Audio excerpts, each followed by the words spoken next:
kan nan barbaanneef jireenya kootti godaannisa taate.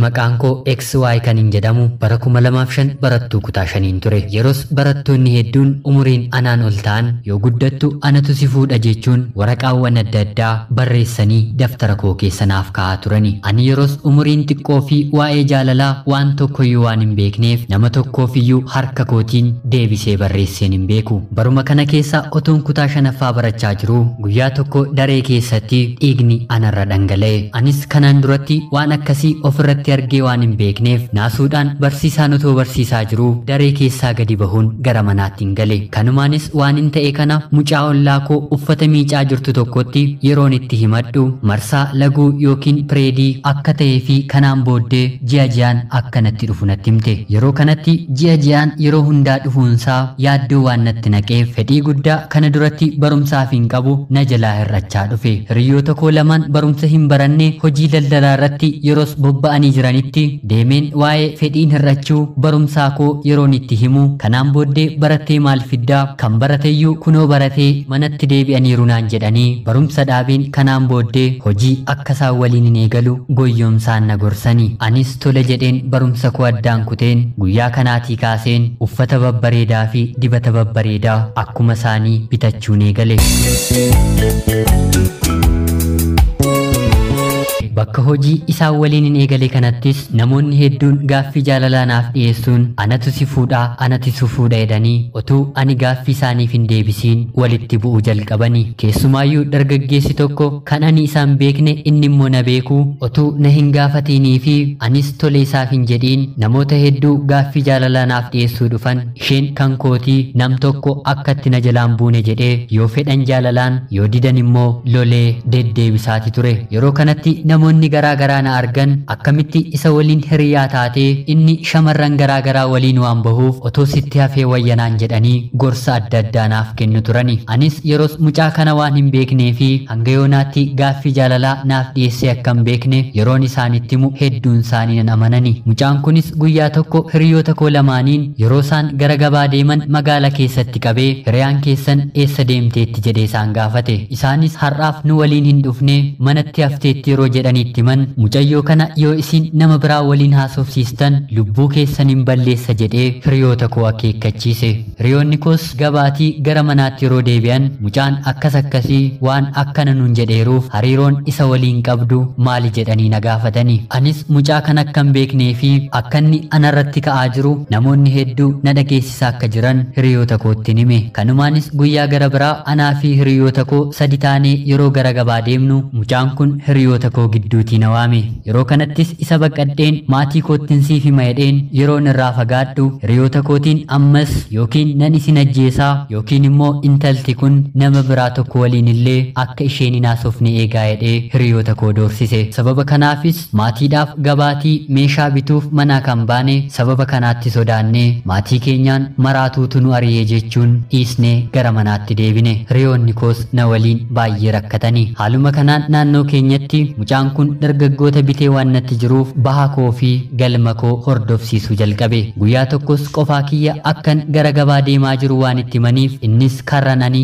imalaa jiru irratti dhufee siif jaalalli siif hin galumoo moo haga yoonaa jaallatteetiin beektuu hinumaafuu ergaan ijoolleetti sitti ergu harkaa fudhadhu jedhee karaa irratti natti dhaamee deebi'e. Kanumaanis bulee mucaan xiqqoo tokko gara mana keenyaa dhuftee karameellaa meentaa hodhu ofii keenyaadhu nama biraa fillaatiin nama akkasiitu na erge jechuun harka kootti naaf laatte.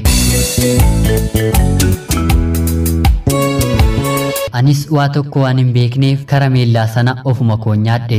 Haa ta'u malee garuu guyyaa karameellaa kana nyaadheetii kaasee jaalalli mucaa kanaa naaf galuun akka karameellaa natti mi'aawu jalqabe. Guyyaa tokko seeraan na haasofsiisee illee namni hin beekne onnee koo keessatti bakka ani hin eegnee fi yaada ani hin qabne na keessatti horachuu jalqabe. Yeroo kanatti hiriyoonni koo fi namoonni hedduun naannoo kiyya jiran akkan mucaa kanarraa deebi'uu fi hiriyoota biraallee akkanuma goyyoomsa akka jiru natti himanis ani garuu gurri koo isaaniif dhageettii laachuu didde. Inuma otoo nama 5 fuudheeyyuu ani jaaffaa ittiin heeruma jedheen hiriyoota kootti itti qoosus nan jalqabe. Guyyaa tokkos otuun gara gabaa hiriyoota koo waliin deemaatiin hin jiru kottuu mana nani keessa kireeffadhee galu ilaaliitii yoo siif ta'e atis barumsa keetti deebi'ii na waliin kottuu baradhu jechuun gara mana isaatti na waame. Anis guyyaa sana gara mana isaa isa waliin deemeen durbummaa kootti laadheen akkuma inni deemi galinaan jedheen gara mana warra kootti deebi'een hin gale. Guyyaa sanaa kaasee namoonni hedduun gaaffii jaalalaa naaf dhiyeessanis anatti garuu gad of qabummaa fi balleessaan koo erga darbee natti dhagahamuu jalqabe. Erga wanti kuni ta'ee booddee ji'a tokko booddee bilbila isaarratti bilbiluun yoom anaan nafuu ta'edheen gaaffii yeroon dhiyeessuu fi atis barumsa keetti deebi'iitii barumsa kee xumurii waggaa 5 booddee maatii keetti ergadheen ani nan si fuudha jedhe. Yeroo kanatti inni barataa kutaa 10 ture. Yeroon waa'ee isaa gadi fageenyaan qoradhu hiriyaa baay'ee jaallatu biyya hambaatee akka qabuu fi ishee waliinis waadaa akka galeeruun dhagahe. Dhimma kanarratti inaaffaa fi aariin sammuu kiyyatti waan guuteef akkuma inni jireenya koo balleesse animmoo barumsa isaa addaan hin kuta'edheen guyyaa tokko isa sossobeen gara maatii isaa isa waliin deeme. Yeroon isa waliin gara maatii isaa deemu kanattis maatii fi namoonni naannoo sana jiran baay'ee gammaduun anaa fi isa eebbisuun harka nu fuudhuu jalqabani. Inni garuu dhimma kanatti waan baay'ee aareef guyyaa kanaatii kaasee mana isaaniitii na baqachuu jalqabe. Abbaan isaas situ mana kana keessaa baha malee mucaan kun mana kanaan baatu jechuun anaan ofitti na qabuu jalqabani. Yeroo kanatti maatiin kiyyas dhimma kana waan dhagahaniif innis barumsa isaa haa baratu isheen hangasitti biyya hambaa deemtee dalagaa haa dalagattu jechuun yaada gara biraa dhiyeessanii. Haa ta'u malee abbaan mucaa kanaa waan baay'ee na jaallatanii jiraniif haga isheen daa'ima tokko deessutti mana kanaa ba'uu hin dandeessu jechuun yaada gara biraa kaasanii. Yeroo kanatti mucaan kunis ani ijoollee waan hin ta'eef sa'aatii kanatti daa'ima hin qabu wantan itti guddisuufis umurii kanatti dhiphachuu hin qabu jechuun anarraa fagaachuu eegale. Kanumaanis turtii ji'a 2 mana isaanii keessa yeroon turutti guyyaa tokkoyyuu natti siqee na waliin ciiseen beeku. Turtii ji'a 2 mana isaanii keessa ergan jiraadhee booddee maatiin kiyya fuudhanii gara mana isaaniitti na deebifatani. Kanumaanis abbaan mucaa kanaa dhimma kanarratti waan aareef mucaan kun mana kana keessaa baatee ati na waliin mana kana keessan jiraattu jechuun mucaa isaanii ari'anii manaa baasanii. Jaalallee koo jalqabaa fi kabaja koos waan narraa fudhateef ergan mana isaanii keessaa bahee yeroo adda addaatti isaaf fedhii akka hin qabutti mus ni garuu hiriyaa biyya alaatii akka qabuu fi ishee waliin maatii godhachuu akka barbaadu natti hime. Haa ta'u malee turtii yeroo muraasa booddee garuu hiriyaan baay'ee jaallatuu fi jireenya isaa gara fuulduraaf kaawwatee jiru kun biyya hambaatii deebi'uun akka isa hin barbaannee fi yeroo gabaabaa keessattis otuu ijji isaa arguu nama biraatti heerumte. Maatiin kiyyas yeroo garaagaraa namoota garaagaraatti na heerumsiisuuf na gaafatanis ani garuu erga mucaa kanaatii fedhii keessa kootti uummachuu hin dandeenye. Kanumaanis barumsa kootti deebi'uun waggaa 2 ergan baradhee booddee maatii kiyyaan deemeen biyya hambaatii dalagaan dalagadhee akkuma gaafadheen obboleessi koo dursa heerumiitii deemii booddee dulloomuu dandeessa naan jedhus ani garuu dideen akkuma maatiin koo tole naan jedhanitti biyya hambaatii imala koo taasise. Biyya hambaa deemee waggaa tokko ergan xumuree booddee bara 2011 dargaggeessi gara biraa gaaffii jaalalaa naaf dhiyeesse. Anis dhugaa jiru hundumaa akkan kanaan dura mana namaa seenee bahee fi jiruu dhaabbachuuf yaadeen naaf milkaa'u akka dide ergan itti himee booddee erganni dhugaa hundumaa hubatee soba dubbadhee jaalatamuu koorra dhugaa dubbadheen jibbamuu koo naaf wayyeedheen gaaffiisaaf tole jechuun innis eeyyamamaa ta'ee seeraan waliin hiriyyummaa haaraa uummanne. Kanumaanis yeroo ammaa kanatti hariiroo baay'ee gaarii fi jaalala daangaa hin qabne keessa seenuun akka aadaa fi duudhaa biyya keenyaatti gabbara malee niikaa waan hin godhanneef gabbara hundumaa raawwatee maatiin koos tole isaaf jedhanii fi anis haadha manaasaa ta'een jira. Yeroo ammaa kanattis koottuu dafii galiitii anaa fi si'i haadha manaa fi abbaa manaa taanee jiraanna jechuun onnee koo boojji'ateeti jira. Hiriyaa koo duraa waliin erga walirraa gargar baanee har'a waggaa 7 lakkoofsisneerra. Yeroo ammaa kanattis wanta wanta hundumaa kana dhagahee baay'ee gaabbuun iddootii na fuudhu dhabeera. Safartuu namaaf itti safarteen deebi'eema ittiin siif safarama akkuma jedhan kan koo fi kan hiriyaa koo duraas akkanumatti nuuf safarame. Hiriyaa koo duraa baay'een si jaalladhuu fi sitti heerumuudhaaf mana keessan ji'a 2 dhufe ati garuu jibbitee na baqattee inni aayiif nagaati. Barri darbaa maal na darbuuni amma xiqqootti na galtuuni. Kan jaalala koo bakkee beeku amma maal jedhame namni.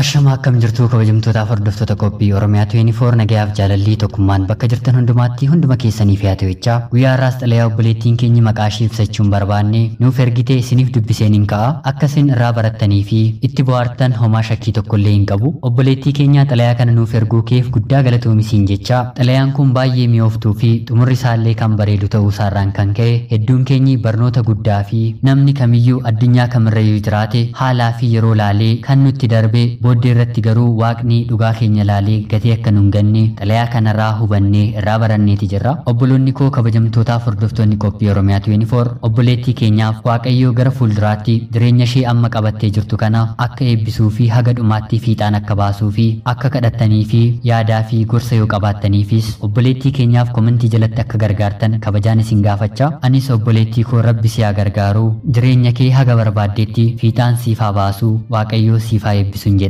Egaan xalayaan kun dheeraa ta'uu isaarraan kan ka'e anis yaada kiyya isinitti dheeressu. Namoonni gaaffii fi yaada qabdan komentii jalatti nuuf kaa'uu ni dandeessu. Akkanumallee namoonni chaanalii keenyaaf haaraa taatan kun Oromiyaa 24 guyyaa guyyaatiin xalayaa jaalalaa fi seenaawwan jireenyaa nama bashannansiisanii fi barsiisan qabattee waan dhiyaattuuf isinillee xalayaa jaalalaa yookiin seenaa jireenyaa nama barsiisuuf bashannansiisu kan keessan yookiin kan hiriyaa keessanii yoo qabaattan karaa lakkoofsa bilbilaa keenyaa karaa teelegiraamii diskiripshinii jalatti argamuun nuuf erguu ni dandeessu. Sabskiraayib, laayikii fi sheer gochuun deeggarsa keessaniin akka nu deeggartan ammas kabajaan isin gaafachaa. Qophiin guyyaa har'aaf isiniif qabadheen dhiyaadhe kana fakkaatti haga yoonaatti waan na dhaggeeffachaa turtaniif guddaa galatoomaa isiniin jecha qopheessuuf qindeessuun kan isin waliin ture an gammachiis Tashoomeeti. Rabbi dhukkubaa fi yaaddoo addunyaa kana rakkisaa jiru nurraa haa kaasu jecha hundi keessan kadhannaa fi of eeggannoo nutti himamuun akka of eeggattan isin jecha guyyaa borii qophii gara biraatiin hanga walitti deebinutti nagaan turaa horaa bulaa.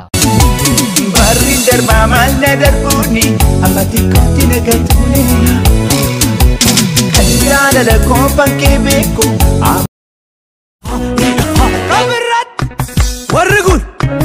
warri kun warraan warra yaa beebee tufa.